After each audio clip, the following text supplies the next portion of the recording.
What if I told you you could swim in prismatic shards if you use these farming methods? I'm going to show you every single way to get tons of prismatic shards in this game. The last method is all but guaranteed.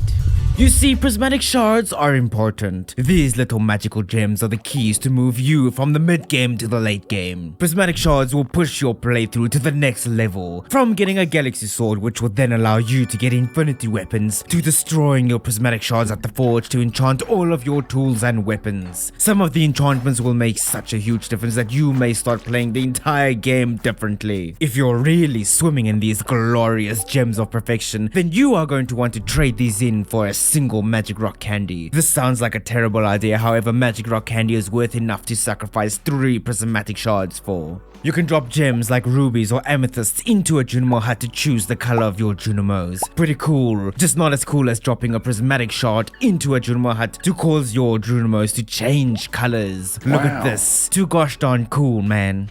There's another incredible use for prismatic shards that you have all been neglecting. I bet you didn't see this one coming. If you're gonna flex on the villagers, then do it in style. Use prismatic shards to craft prismatic clothing. It's the natural final use of your glorious little magical colorful shards. If you still have any left after this, give them to Haley. She loves prismatic shards. Okay, listen, I got that shard addiction, so let's get straight into these prismatic shard farming methods.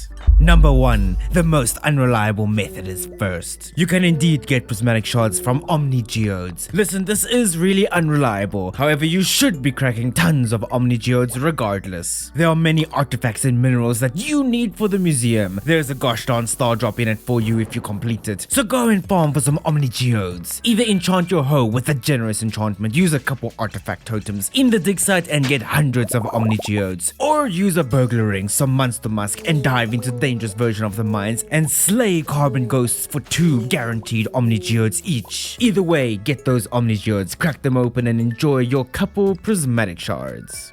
Number 2 is a prismatic shard farming method with monsters. Serpents and mummies have a chance to drop prismatic shards. This is a very small and pathetic 0.1% chance, which seems low. However, we can drastically improve our chances. First, ensure you are diving into the dangerous version of the skull cavern. This will drastically increase the amount of enemies that will spawn. Then drink up some monster musk. Once again, this will drastically increase the amount of enemies that will spawn here. You will find absolute hordes of enemies. Ensure you are absolutely prepared for war, because this will be war. Now get yourself one of those new monster compendium books, which slightly increases the chances of finding loot after defeating enemies. Naturally, a burglar ring is non-negotiable. The burglar ring will cause you to roll twice when defeating enemies, which drastically increases your chances. Now just head into the skull cavern and slay as many beasts as you can. Use the conquer enchantment so that slaying mummies is easier. Enjoy your prismatic shards.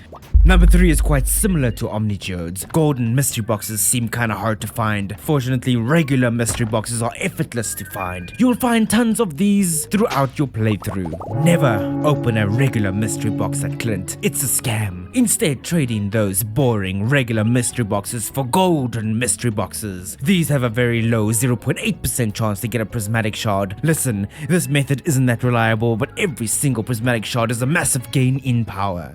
Number 4 is going to shock you. Wait for the best luck day. Grab 2 lucky rings, drink some boosted ginger ale, and eat some boosted spicy eel. You're gonna have tons of luck. Then grab as many staircases as you can. Head to the skull cavern and spam as many staircases as you can. Ignore everything except for treasure floors. Each treasure floor has a 4% chance to get a prismatic shard. This seems low, trust me it isn't. This is a highly effective method for finding both prismatic shards and auto petters. You'll start getting bored of these highly rare and valuable items. You're gonna swim in prismatic shards after using this method.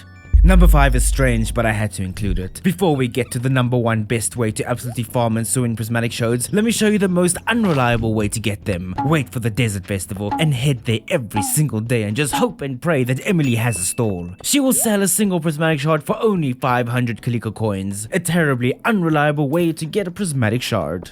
The sixth and most reliable way to farm for prismatic shards, the cream of the crop. You'll have so many shards you'll start giving them away like candy. This method has an added bonus in that you will also be swimming in Iridium ore, all due to the simple, beautiful fact that Iridium nodes have a massive 3.5% chance of dropping a prismatic shard. This means that on average it will take 29 Iridium nodes to get a single prismatic shard. I know that sounds like a lot, but if you are capable of crushing the skull cavern, leveraging staircases, slingshot or bombs, you will farm hundreds of Iridium nodes in a single day. I often end a run with over 1000 Iridium ore and often at least 5 prismatic shards. This method does require tons of preparation. However, we are talking about farming for prismatic shards here. It's easy if you fully prepare yourself. If you haven't already, check out my dedicated Iridium farming guide where I teach you how to precisely farm for thousands of Iridium ore in the skull cavern. This method will inevitably get you tons of prismatic shards at the same time.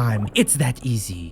Number 7, the only method in the entire game that will absolutely guarantee a prismatic shard, all with the help of a magical statue. A statue that will literally create a prismatic shard every single day. Fortunately, this statue is super easy to get. Just befriend everyone, catch every fish, finish the museum, sell every crop in the game, and a whole boatload of other things. I'm sure you only need to play the game for a couple hundred hours and you will reach true perfection. Sounds like a lot of work, doesn't it? Those prismatic shards are kinda worth it, aren't they? Go get perfection in the game.